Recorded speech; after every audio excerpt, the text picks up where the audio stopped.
Now let's do something pretty interesting. This will, to some degree, be one of the easiest functions to find the Maclaurin series representation of.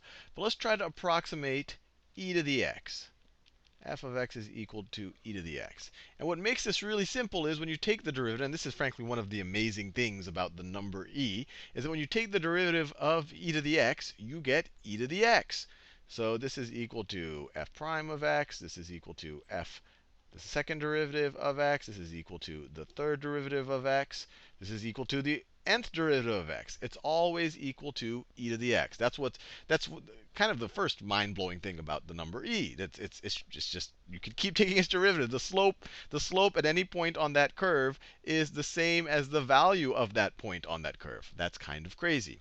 Anyway, with that said, let's take its Maclaurin representation. So we have to find f of 0, f prime of 0, the second derivative at 0. When you take e to the 0, e to the 0 is just equal to 1. And so this is going to be equal to f of 0. This is going to be equal to f prime of 0.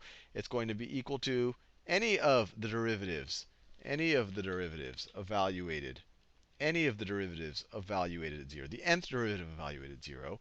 And that's why it makes applying the Maclaurin series formula fairly straightforward. If I wanted to approximate e to the x using a Maclaurin series, so e to the x, and I'll put a little approximately over here, and we'll get closer and closer to the real e to the x as we keep adding more and more terms, and especially if we add an infinite number of terms, it would look like this. F of 0, let me do it in, what colors did I use for cosine and sine? So I used pink and I used green. So let me use non-pink, non-green. I'll use the yellow here.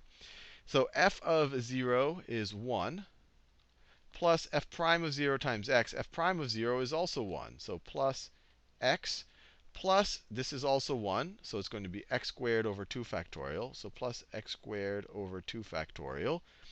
All of these things are going to be 1. This is 1. This is 1 when we're talking about e to the x. So you go to the third term. This is 1. You just have x to the third over 3 factorial plus x to the third over 3 factorial. And I think you see the pattern here. We just keep adding terms. X to the fourth over 4 factorial plus x to the fifth over 5 factorial plus x to the sixth over 6 factorial. And something pretty neat is starting to emerge. Is that e to the x1, this is just really cool, that e to the x can be approximated by 1 plus x squared over 2 factorial plus x to the third over 3 factorial. Once again, e to the x is starting to look like a pretty cool thing. This also leads to other interesting results, that if you wanted to approximate e, you just evaluate this at x is equal to 1. So if you wanted to approximate e, you'd say e is approximate to e, well, e is e to the first power, and that's going to be approximately equal to this polynomial evaluated at 1. If x is 1 here, we make x 1 over here. So it'll be 1 plus 1. So it'll be 1 plus 1 plus 1 over 2 factorial plus 1 over 3 factorial plus 1 over 4 factorial, so on and so forth, all the way into infinity.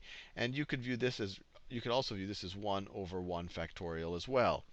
1 over 1 factorial. But what's really cool is this is another really neat way to represent e. It shows that e once again shows up in this kind of neat thing. It's kind of 2 plus 1/2 plus 1/6 plus, if you just keep doing this, you get close to the number e. But that by itself isn't the only fascinating thing. If we look back at our Maclaurin representations of these other functions, cosine of x, let me copy and paste cosine of x. So cosine of x right up here. So let me do my best to, I'll copy and paste the whole thing. So copy and paste. Copy and paste. So that is cosine of x. And let's do the same thing for the sine of x that we did last video. So the sine of x. So sine of x. Let me copy and paste that. Copy, and then let me paste that. Edit, paste. So do we see any relationship between these approximations? So before, you probably would have guessed maybe there's some relationship between cosine and sine. But what about e to the x?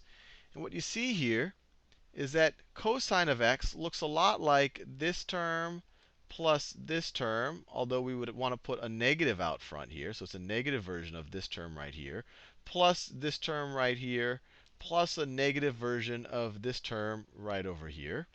And sine of x looks just like this term plus a negative version of this term plus this term plus a negative version of the next term. So if we can somehow reconcile the negatives in some interesting way, it looks like e to the x is somehow, or at least its polynomial representation of e to the x, is somehow related to a combination of the polynomial representations of cosine of x and sine of x. So this is starting to get really, really, really cool. We're starting to see a connection between something related to compound interest or a function whose derivative is always equal to that function, and these things that come out of the unit circle and oscillatory motion and all of those things, there starts to seem some type of pure connectedness here. But I'll leave you there in that video, and in the next video I'll show you how we can actually reconcile these three fascinating functions.